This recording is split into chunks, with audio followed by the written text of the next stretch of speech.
ओम शांति। तो हम पढ़ रहे थे अव्यक्त मुरली 18 जनवरी 1999 की बेहद की वैराग वृत्ति। तो आप फाउंडेशन है, आपकी लहर विश्व में फैलेगी, इसलिए बाप दादा विशेष साकार में ब्रह्मा बाप समान बनने की विधि वैराग वृत्ति की तरफ अटेंशन दिला रहा है।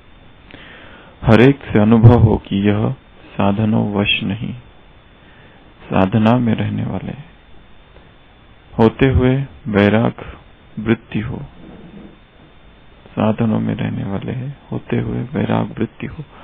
आवश्यक साधन यूज करो, लेकिन जितना हो सकता है उतना दिल के वैराग वृत्ति से साधनों के वशीभूत होकर नहीं। अभी साधना का वायुमंडल चारों ओर बनाओ। समय समीप के प्रमाण अभी सच्ची तपस्या व साधना है ही बेहद की का वैराग। सेवा का विस्तार इस वर्ष में बहुत किया। इस वर्ष चारों ओर बड़े बड़े प्रोग्राम किए और सेवा से सहयोगी आत्माएं भी बहुत बने, समीप आए हैं, संपर्क में आए। लेकिन क्या सिर्फ सहयोगी बनना है, बनाना है, यहाँ तक रखना है क्या? सहयोगी आत्माएं अच्छी है। अब उन सहयोगी क्वालिटी वाली आत्माओं को और संबंध में लाओ, अनुभव कराओ, जिससे सहयोगी से सहज योगी बन जाए। इसके लिए एक तो साधना का वायुमंडल और दूसरा बेहद की वैराग वृत्ति का वायुमंडल हो। इससे सहज योगी बन जाएंगे। उन्हों की सेवा भल करते रहो, लेकिन साथ में साधना तपस्या का वायुमंडल अवश्य है। 18 जनवरी 1999 बाबा कह रहे हैं वैराग वृत्ति की तरफ अटेंशन दिला रहे हैं। हर एक से यह अनुभव हो। कौन सा अनुभव? कि यह साधनों के वश नहीं, साधना में रहने वाले होते हुए बेहद वैराग वृत्ति हो। आवश्यक साधन यूज करो, लेकिन जितना हो सकता है उतना दिल के वैराग वृत्ति से साधना के वशीभूत होकर नहीं। अभी साधना का वायुमंडल चारों ओर बनाओ। समय समीप के प्रमाण अभी सच्ची तपस्या व साधना कौन सी है? बेहद की का वैराग। सेवा का विस्तार इस वर्ष में बहुत किया, 99। इस वर्ष चारों ओर बड़े बड़े प्रोग्राम किए और सेवा से सहयोगी आत्माएं भी बहुत बने, समीप आए, संपर्क में आए। लेकिन क्या सिर्फ सहयोगी बनाना है, यहाँ तक रखना है क्या? सहयोगी आत्माएं अच्छी है, सहयोगी भी कैसे बनाना है? कल की मुरली से 3 चीजें बताई थी कल रात। प्रेम की पालना, परिवार की फीलिंग, और तीसरा संबंधों का रस। प्रेम की पालना, संबंधों का रस, परिवार की फीलिंग से आत्माओं को क्या बनाओ? सहयोगी बनाओ, स्नेही बनाओ। जो वीआईपी है उन्हें स्नेही और फिर बाद में संबंध में लाओ। अब उन सहयोगी क्वालिटी आत्माओं को और संबंध में लाओ, अनुभव कराओ। अनुभव सबसे बड़ी शक्ति है। अनुभव कराओ, जिससे सहयोगी से क्या बन जाएंगे? सहज योगी बन जाएंगे। इसके लिए क्या चाहिए? साधना का वायुमंडल और दूसरा बेहद की वैराग वृत्ति का वायुमंडल हो, तो इससे सहज योगी बन जाएंगे। उन्हों की सेवा भल करते रहो, लेकिन साथ में साधना तपस्या का वायुमंडल अवश्य हो। तो एक है साधना, दूसरा है तपस्या और तीसरा है वैराग। बाबा ने कहा वायुमंडल तैयार करो। किसका वायुमंडल? साधना का वायुमंडल, तपस्या का वायुमंडल, बेहद के वैराग वृत्ति का वायुमंडल। साधना करने वाले हम सभी साधक हैं, तपस्या करने वाले हम सभी तपस्वी है, और वैराग को धारण करने वाले हम सभी बेहद के वैरागी है। कल की मुरली में था, जैसे ब्रह्मा बाप का जो अंतिम बोल, अंतिम संकल्प, इशारे की भाषा, उस संकल्प से क्या हुआ? वृक्ष निर्माण हुआ। तो हमारे एक एक संकल्प से भी ऐसा ही वृक्ष निर्माण हो सकता है। तपस्या का संकल्प, साधना का संकल्प, वैराग का संकल्प। जो देखे वो ये न कहे कि ये किसके वश है? साधनों के वश है। तो वायुमंडल कैसे तैयार करेंगे? लहर कैसे फैलाएंगे? कहां से चालू करनी पड़ेगी लहर? स्वयं से।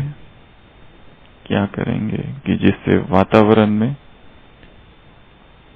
जो भी इस वातावरण में आए उसे इच्छा हो तपस्या करने की, वृत्ति को श्रेष्ठ बनाएंगे। जो भी इस वातावरण में आए उसे स्वतः सहज वैराग आ जाए। तपस्या का फिर से उमंग जग जाए। शायद हो सकता है संसार के मार्ग में चलते चलते तपस्या कहीं खो गई है। वो जो तपस्या की आग है फिर से प्रज्वलित हो जाए। जो अंदर तपस्वी था, मूर्छित हो पड़ा है, फिर से जग जाए। अपने ही भीतर के तपस्वी को जगाना है, अपने ही भीतर के वैरागी को जगाना है। जो साधक साधना कर रहा था, कहां गुम हो गया? फिर से साधना भक्ति का शब्द है, तपस्या भक्ति का शब्द है, वैराग भी भक्ति का ही शब्द है। ऐसी साधना फिर आरंभ करना है और लहर फैलानी है। तो शुरुआत कहां से करेंगे साधना की? स्वयं से। शुरुआत कहां से करेंगे तपस्या की? स्वयं से। हम बिंदु है, हम केंद्र है। हम यदि जगे हुए हैं तो हम नूर है, बाप के नूर, नूर रत्न, विश्व की ज्योति। हम यदि जगे तो संसार में प्रकाश, हमारी ज्योति बुझी तो संसार में अंधकार। तो साधना का दीपक जगाना है, तपस्या का दीपक, साधना का दीपक और वैराग का वायुमंडल बनाना है। कैसे करेंगे ये सारी बातें? क्या करें कि जिससे ये सारी बातें हो जाए? क्या करें?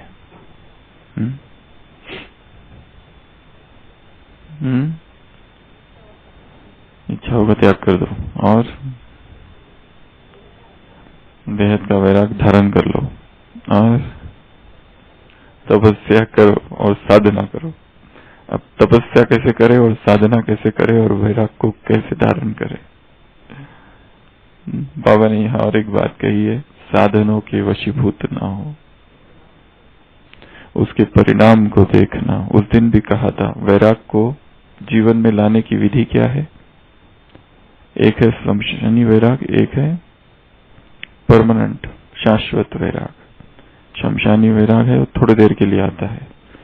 जब चिता को जलता हुआ देखते हैं, वो मांस का लोथड़ा नजर आता है, धू धू कर जल रहा है, वो दिखाई देता है। और फिर संकल्प आता है मन में कि एक दिन सबको जाना है। परंतु साथ साथ कुछ भावनाएं भी मन में उमड़ती है। जितना घनिष्ठ संबंध रहा होगा उससे, उतना ही और दुख की भी भासना अंदर होती है। परंतु वो जो वैराग है क्षणिक रहता है। जैसे ही वहां से निकल कर आए, वो वैराग राग में रूपांतरित हो जाता है। वो वाला वैराग नहीं, शाश्वत वैराग, जिसकी ज्वाला, जिसकी ज्योति धधकती रहे निरंतर। वो वैराग किसी व्यक्ति या परिस्थिति से नहीं आएगा, वो व्यक्ति, वो वैराग ज्ञान युक्त वैराग होगा। कल मुरली में कहा था ना, ज्ञान के आधार से स्नेही, केवल स्नेही नहीं, ज्ञान के आधार से स्नेही बने। तो ऐसा विवेक के आधार पर उत्पन्न हुआ वैराग निरंतर रहता है। जांच पड़ताल कर ली है, ये संसार, ये भगवान, ये संसार का मार्ग, ये परमात्मा का मार्ग, इस मार्ग पर चलने से क्या निष्पत्ति होती है, क्या मिलता है, और ये परमात्मा का मार्ग, इसको जांचा है, परखा है, समझा है। ऐसा विवेक युक्त जो वैराग है वो वापस संसार में, संसार के भोगों में रस बस नहीं जाता, फिर से ही वहीं पर आसक्त नहीं होता। ऐसा वैराग धारण करना है तो वैराग के लिए क्या चाहिए? विवेक, ज्ञान, ज्ञान युक्त वैराग, विवेक युक्त वैराग। ऐसा जो वैराग होगा वो शाश्वत होगा, क्षणिक नहीं, परिस्थिति जनित नहीं। किसी व्यक्ति से प्यार है और फिर उससे धोखा अगर हो जाए तो वैराग आता है, परंतु फिर कोई दूसरा व्यक्ति ढूंढता है, व्यक्ति, कोई दूसरा व्यक्ति उसे चाहिए तृप्ति करने के लिए। परंतु इस संसार के सभी मनुष्य अपूर्ण हैं, ये वो भूल रहा है। इस संसार के सभी मनुष्य अपूर्ण हैं, पूर्ण एक परमात्मा है। अपूर्ण से पूर्ण की अनुभूति नहीं हो सकती। हमें तलाश, हमारी जो खोज है वो पूर्ण की खोज है, अनंत की खोज है। अनंत के सिवा आत्मा अनंत है, अनंत के अतिरिक्त आत्मा को कोई भी संतुष्ट नहीं कर सकता। व्यक्तियों से प्रेम करना और उनसे संतुष्टि प्राप्त करने की इच्छा अंततोगत्वा फिर से दुखी बनाएगी। एक व्यक्ति से दुख हुआ, उसको छोड़ा तो दूसरे व्यक्ति से प्यार। एक स्त्री से प्रेम किया, उससे दुख, फिर दूसरी स्त्री को ढूंढा, फिर तीसरी, फिर चौथी। एक पुरुष से धोखा तो दूसरे पुरुष को ढूंढा। सभी स्त्रियां और सभी पुरुषों से वैराग, ये वैराग की परिभाषा है। कोई भी तृप्त नहीं कर सकता हमको। जो तृप्ति का भाव उत्पन्न हो रहा है वो मृगमरीचिका है, धोखा मात्र है। हम बहुत बड़े झांसे में हैं। तो अपने अंदर वैराग को लाने के लिए उस दिन भी कहा था, एक तो परमात्मा प्रेम में डूब जाओ और दूसरा दोष दृष्टि, इस संसार के प्रति दोष दृष्टि। संसार के मार्ग पे जाने से क्या होता है? परंतु इसका मतलब ये भी नहीं कि भागो, ये लोग अच्छे नहीं हैं, इनसे भागो, वहां से छोड़ के यहाँ आ जाओ, किसी भी आश्रम में चले जाओ, अध्यात्म के पथ पर आ जाओ। सन्यासियों ने ये मार्ग अपनाया कि उनको छोड़ो, कोई किसी का नहीं है संसार में, फिर आश्रम में आगे। पर क्या आश्रम में भी कोई किसका है? ये भी तो वही मनुष्य है, उन्हीं मनुष्यों के तो बीच में आए। सभी चेतनाएं अपने अपने पथ पर है परिवर्तन के। किसी का पूरा परिवर्तन हुआ, किसी का कम परिवर्तन हुआ। उस दिन भी क्लास में बता रहे थे कि जो व्यक्ति ट्रेन में जा रहा है, सफर कर रहा है और ऊपर की बर्थ में सोया है, यदि वो कोई ब्राह्मण है, ब्राह्मण आत्मा, बाबा का बच्चा, और सुबह 3 बजे उठ जाता है और दुखी होता है, ये बाकी लोग क्यों नहीं उठ रहे हैं, इनको भी उठना चाहिए। जगे हुए तुम हो, उनके जगने का समय नहीं आया है, वो अपने टाइम पर ही जगेंगे, इसके लिए उनको सोने दो। हर एक के जगने का समय अपना अपना है। मदद जरूर कर सकते अगर वो चाहते तो, पर जबरदस्ती हम किसी को नहीं उठा सकते। कोई एक संस्कार हमें दुख दे रहा है, हमें वो पता चला और हम जग गए, फिर देखा दूसरे में भी वो संस्कार है और उसे भी दुख दे रहा है, हम चाहते हैं कि वो भी जग जाए, नहीं जगेगा। हर एक के जगने का समय अपना अपना है। इसके लिए वैराग भागना नहीं है कहीं से, क्योंकि जहां पर भागोगे, अगर वो अपने नहीं है तो ये भी तो अपने नहीं है। कोई भी मनुष्य अपना नहीं है। हाँ, उस दृष्टि से अपना कोई नहीं है, क्योंकि सबको जाना है, अकेले आए अकेले जाना है, उस दृष्टि से अपना कोई नहीं। पर इसका मतलब ये भी नहीं है कि मनुष्यों से भागना है, क्योंकि जहां हम भागेंगे वहां फिर नई आसक्तियां उत्पन्न होगी। इसके लिए हमारे अपने वैराग को चेक करना है कि वो व्यक्ति पर निर्भर ना हो, कोई परिस्थिति पर निर्भर ना हो, कोई बात के कारण आया हुआ ना हो। तो ऐसा वैराग का वातावरण, एक जब हमारे मन में वैराग होगा तो ही वो लहर फैलेगी। एक तो वैराग, दूसरा साधना का वायुमंडल बनाना है। साधना, अपना टाइम टेबल खुद बनाना है साधना का। एक तो इस ग्रुप में बनता है या मधुबन में बनते हैं प्रोग्राम, पर अपनी तपस्या का टाइम टेबल खुद बनाना कि मुझे क्या तपस्या करनी। जनरल टाइम टेबल अलग, जनरल प्रोग्राम अलग, हमारा पर्सनल प्रोग्राम साधना का। क्योंकि मेरी जो कमियां हैं मेरे से अधिक और कोई नहीं जानता। दूसरे जो जानते हैं और कहते हैं वो अपने अपने संस्कारों के, क्या कहते हैं उसे, फिल्टर से देखते हैं मुझे। इसके लिए साधना का टाइम टेबल, वैराग, साधना, तपस्या। कहां पर हमारा मन फंसा हुआ है, अटका हुआ है, कहां पर अटेंशन की कमी है। आज भी वरदान में कहा है बार बार अटेंशन, पर यह टेंशन न बन जाए, जैसे सहज अटेंशन हो, जैसे वो सैनिक होते हैं वैसे। इसमें और एक बात बाबा ने कही है, साधनों के वशीभूत नहीं होना है। आज के युग में सबसे बड़ा साधन कौन सा है? मोबाइल। एक नया शब्द आया है, सेलफोन एडिक्शन। Cellphone addiction. एक PEW अमेरिकन रिसर्च सेंटर है, उसने बहुत बड़ी इस पर रिसर्च किया है। PEW American research centre cellphone addictions पर। जैसे ड्रिंकिंग के एडिक्शन होते हैं, अल्कोहल का एडिक्शन होता है, स्मोकिंग का एडिक्शन होता है, व्यसन, लत, उसी तरह सेलफोन एडिक्शन। और अभी तो पहले 2G 3G और अभी 4G आ रहा है। तो उसमें उन्होंने पाया कि लगभग एक फिगर उन्होंने निकाली, 67% अमेरिकन अपने फोन को तब देखते हैं टेक्स्ट के लिए, मैसेज के लिए, जब कोई रिंग भी नहीं बजती और ना ही वाइब्रेट होता है। वाइब्रेट भी नहीं हुआ, रिंग भी नहीं बजी, फिर भी देखेंगे। उसके जैसे एडिक्शन के साइंस और सिम्टम्स होते हैं, लक्षण बीमारी के, उसी तरह जिनको इसका एडिक्शन है उसके भी लक्षण उसमें बताए हैं उस रिसर्च में। उठने के बाद 5 मिनट के अंदर देखने वाले 62%। ऐसे बहुत सारे फिगर निकाले और फिर उससे ये भी कहा है कि कब समझा जाए कि मैं एडिक्टेड हूं। व्यक्ति कैसे जाने कि हमें एडिक्शन हो गया है।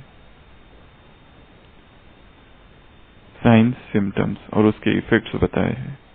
Physical effect, psychological effect, digital eye strain, text neck, एक नया शब्द है text neck, neck sprain, insomnia, नींद न आना, psychological effect, depression, anxiety, network बंद हो तो डिप्रेशन सा छा जाता है एक। तो ये हाँ, यहाँ का जाम हो जाता है। 4G फास्टर कनेक्शन चाहिए सबको। तो वो साधन जो है वो बाबा ने कहा जितना आवश्यक है उतना यूज करो। आवश्यक तो है, यूज तो करना है, क्योंकि आज सेवाएं कहो, ज्ञान योग कहो, बहुत फायदा होता है उससे, परंतु वो एडिक्शन ना बन जाए। वो अगर विड्रॉ हो जाए, चला जाए, तो कोई बेचैनी ना हो, एंजाइटी ना हो। स्क्रीन टाइम नया शब्द है। स्क्रीन टाइम कितना है? तो जो भी साधन है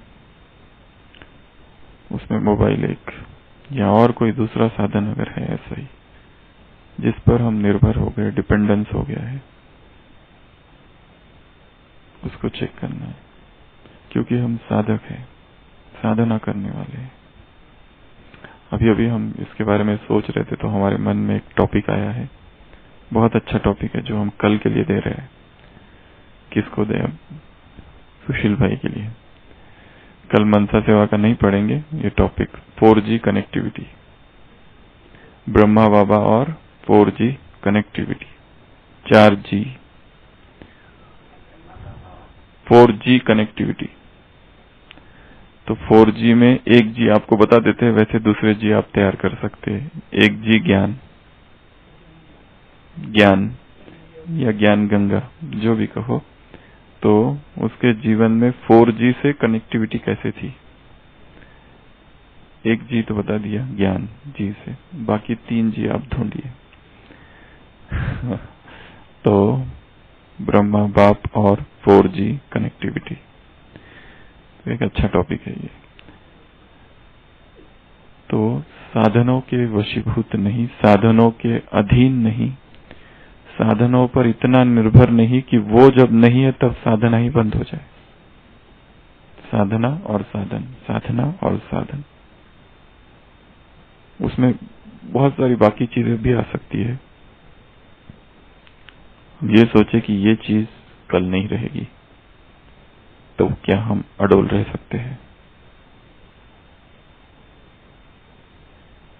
साधनों के भी और व्यक्तियों के भी। ये व्यक्ति कल नहीं रहेगा, तो क्या हमारी साधना वैसी ही रहेगी जैसी अब है? ये वस्तु, ये पदार्थ, ये स्थान कल नहीं रहेगी, तो क्या हमारी साधना वैसी रहेगी? मन में किसी कहीं ना कहीं किसी कोने में एक डिपेंडेंस हो गया है उसके ऊपर, सूक्ष्म डिपेंडेंस, हमें भी नहीं पता वो, परंतु मन के किसी कोने में वो बैठा है। और इससे मुक्त होने की विधि है चेक करना। वो चेक करते करते ही उससे अनासक्ति, उससे डिटैचमेंट उत्पन्न हो जाती है। किसी पर भी डिपेंडेंस नहीं, कोई भी चीज पर नहीं, किसी भी स्थान पर नहीं, कोई डिपार्टमेंट पर नहीं, कोई पर्टिकुलर सेवा पर भी नहीं कि ये सेवा मिले तो साधना अच्छी। इस तरह की दिनचर्या हो, अगर उसमें कोई थोड़ा भी खलल कुछ भी डालता है तो डिस्टरबेंस, ये भी ना। अचानक कहीं पर भी जाना पड़े, कहां पर भी कुछ करना पड़े, तो भी तुरंत स्वयं को मोल्ड कर लेना। वैराग, तपस्या और साधना, इन 3 चीजों को अपने अंदर धारण करना, उसका वायुमंडल बनाना। उसका वायुमंडल फैलेगा तब जब हमारे अंदर बहुत ज्यादा हो। वो हमारे अंदर जब बहुत ज्यादा हो ये सारी चीजें, तो ही हम इसको फैला सकते। ये कोई संसार वाली चीजें नहीं है जिसको फैला दे। इतनी सूक्ष्म बातें हैं, वृत्ति वृत्ति से बदलती है, वृत्ति से वृत्ति में धारण हो तो ये फैलेगी, नहीं तो नहीं बदलती, नहीं तो नहीं फैलती। तो ये 3 बातें और डिपेंडेंस, किस बात पर डिपेंडेंस है, किस किस बात का एडिक्शन है, उसकी अपनी एक लिस्ट बनानी है। सोचना है कि मैं किसी पर निर्भर तो नहीं हूं। हमारी खुशी, हमारी खुशी का रिमोट किसी और के जेब में तो नहीं है। उसने उधर से दबाया खुश तो खुश, उसने इधर से दबाया दुखी तो हम दुखी।